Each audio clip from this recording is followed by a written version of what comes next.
बिस्मिल्लाहिर्रहमानिर्रहीम। शुरू अल्लाह के नाम से जो बहुत बड़ा मेहरबान निहायत रहम वाला है।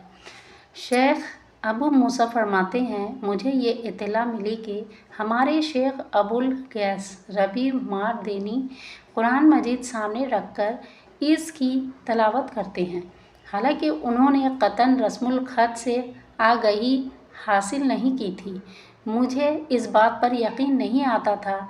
जब मैं उनके पास मक्का मुकर्रमा में हाजिर हुआ तो उनको मुसहफ शरीफ से उम्दा अंदाज में तजवीज़ के साथ क़राअत करते हुए पाया। जब मैंने उसका सबब दरियाफ़्त किया तो उन्होंने फरमाया कि मैं मदीना मुनव्वरा की हाज़िरी के दौरान मस्जिद नबवी में ही रात गुजारता और खुलूद में रहमत दो आलम सल्लल्लाहु अलैहि वसल्लम के हुज़ूर अपनी हाजात पेश करता। इसी दौरान मैंने अल्लाह ताला की जनाब में नबी अकरम सल्लल्लाहु अलैहि वसल्लम को शफ़ी बनाते हुए अर्ज़ किया कि मुझे कुरान मजीद देखकर पढ़ना आ जाए। ये अर्ज़ करके वहीं बैठ गया तो फ़ौरन ऊँघ आ गई। नबी करीम सल्लल्लाहु अलैहि वसल्लम की ज़ियारत से आँखों को ठंडक और दिल को सुकून और क़रार नसीब हुआ। और साथ ही आपने ये मज़दा भी सुनाया है कि ए मारदीनी, अल्लाह ताला ने तुम्हारी दुआ को कबूल कर लिया है, लिहाजा कुरान मजीद को खोल कर सामने रखो और उसकी तलावत व क़राअत करो। जो ही उस पैदा सुबह नमदार हुआ, मैंने हज़्बुल अरशाद मुसहफ शरीफ को सामने रखा और बिला तकल्लुफ़ क़राअत शुरू कर दी। बाज़ औक़ात किसी आयत में मुझसे तग़यीर व तब्दील हो जाता तो जो ही मैं सोता तो किसी शख्स को यह कहते हुए सुनता, फ़लाँ आयत में तुम्हें तसहीफ़ व तफ़सीर दरपेश हुई, वो दरअसल इस तरह है।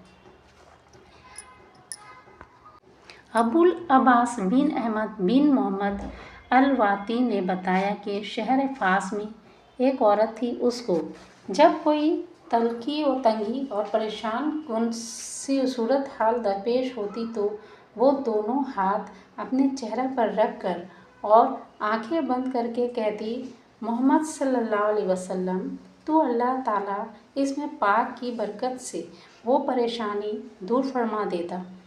जब उसकी वफ़ात हुई तो उसकी किसी करीबी रिश्तेदार ने उसको ख्वाब में देखा और दरियाफ़्त किया, ए फूफी, आपने कब्र में बतौर इम्तिहान मुब्तला आने वाले दो फरिश्ते मुनकर नकीर देखे?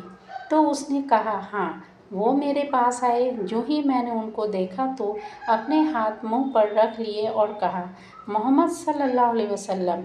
जब मैंने हाथ मुंह से हटाए तो कब्र में उनका नामो निशान भी ना था। अबुल अब्बास मिरली रज़ी अल्लाह अन्हु फरमाते हैं कि मैं समंदर में जहाज़ पर सवार होकर सफ़र कर रहा था कि तूफ़ानी हवाओं ने ग़लबा किया और करीब था कि हम गर्क हो जाते। मैंने इसी असना में किसी कहने वाले को ये कहते हुए सुना, ए दुश्मनों और दुश्मनों की औलाद, तुम यहाँ क्यों कर आ गए? मैंने दुआ के लिए हाथ उठा दिए और अर्ज़ किया, अल्लाहुम्मा बेहुरमति नबिय्यकल मुस्तफ़ा इंदका इल्ला मान क़ज़तनी वसल्लमतनी। ऐ अल्लाह, तेरे नज़दीक अपने नबी मुस्तफ़ा सल्लल्लाहु अलैहि वसल्लम की जो हरमत व इज़्ज़त है, उसी का सदका मुझे बचा और सलामती से हम किनार फरमा। मेरी दुआ अभी मुकम्मल नहीं हुई थी कि मैंने मलाइका को जहाज़ के धगेरा डाले हुए देखा और उन्होंने मुझे सलामती का मज़दा सुनाया। मैंने अपने साथियों को खुशखबरी सुनाते हुए कहा, कल सवेरे इंशाअल्लाह हम सही सालम बंदरगाह पर लंगर अंदाज हो जाएंगे। और अल्लाह ताला के फजल व करम से ऐसा ही हुआ। अब्दुल्लाह मोहम्मद बिन अली खरजजी फरमाते हैं, मैं जर्जर में था। वहाँ से समंदर के ज़रिए सफ़र का आगाज़ किया तो मुझे समुद्री मौजों के थपेड़ों से मंजिल मकसूद से दूर जा फेंका और करीब था कि गर्क हो जाता। मैंने फ़ौरन नबी करीम सल्लल्लाहु अलैहि वसल्लम से इस्तिग़ासा के तौर पर अर्ज़ किया, या रसूलल्लाह सल्लल्लाहु अलैहि वसल्लम। जो ही ये कलमात ज़बान पर आए, अल्लाह ताला ने मेरी तरफ एक लकड़ी को फेंका। میں نے اس کا سہارا لیا اور تیرتے ہوئے کنارے جا لگا، اور اسی طرح نبی کریم صلی اللہ علیہ وسلم کے ساتھ توسل و استغاثہ کی بدولت اللہ تعالیٰ نے مجھے سمندر کی خونے موجوں سے خلاصی عطا فرمائی۔ الشیخ الشاہ محمد بن عبد الرحمن فرماتے ہیں، میں ایک رات بحیرہ سکندر کے کنارے اپنی جزیرہ والی منزل میں قیام پذیر تھا۔ مجھے الہام ہوا کہ میں ملک صالح کے لیے دعا کروں جو مقام کرک میں دشمنوں کی قید میں تھے۔ میں شیخ مغادر کے مزار شریف پر آیا، چند رکعت نماز ادا کی اور نبی اکرم صلی اللہ علیہ وسلم کے وسیلہ سے اللہ تعالیٰ کی جناب میں ملک صالح کے لیے دعا کی، بعد ازاں وہیں سو گیا۔ خواب میں دیکھا کہ افواج عساکر نے حلقہ بنایا ہوا ہے اور ان کے درمیان ایک شخص ہے۔ جب بھی وہ حلقہ سے باہر نکلنے کا ارادہ کرتا ہے تو وہ افواج اس کو روک دیتی ہیں۔ میں یہ منظر دیکھ رہا تھا کہ ناگہاں رسول اکرم صلی اللہ علیہ وسلم کو اس جگہ تشریف لاتے ہوئے دیکھا۔ آپ نے سبز حلہ سے بے تن فرمایا ہوا تھا اور نور کے 2 ستون اور مینار آپ کے دائیں بائیں تھے جو زمین سے آسمان تک پھیلے ہوئے تھے۔ جو ہی آپ صلی اللہ تعالیٰ علیہ وسلم ان افواج عساکر کے پاس پہنچے وہ تتر بتر ہو گئے۔ پھر میری آنکھ کھل گئی۔ اس خواب کے دیکھنے کے بعد بس چند دن ہی گزرنے پائے تھے کہ ہمیں ملک صالح کی قید سے رہا ہونے بخیریت مصر پہنچ جانے کی اطلاع مل گئی۔ شیخ ابو مدین کہتے ہیں کہ میں ایک مرتبہ حمام میں داخل ہوا، وہاں تیل سا رکھا ہوا تھا۔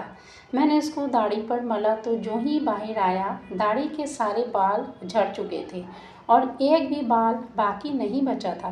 میں نے پریشانی کے عالم میں عرض کیا، اللہم انی اسألک بجاہ نبیک صلی اللہ تعالیٰ علیہ وسلم الا رددتھا، اے اللہ میں تجھ سے تیرے نبی صلی اللہ تعالیٰ علیہ وسلم کی جاہ و مرتبت اور قرب و منزلت کا واسطہ دے کر سوال کرتا ہوں کہ میری داڑھی مجھ پر لوٹا دے۔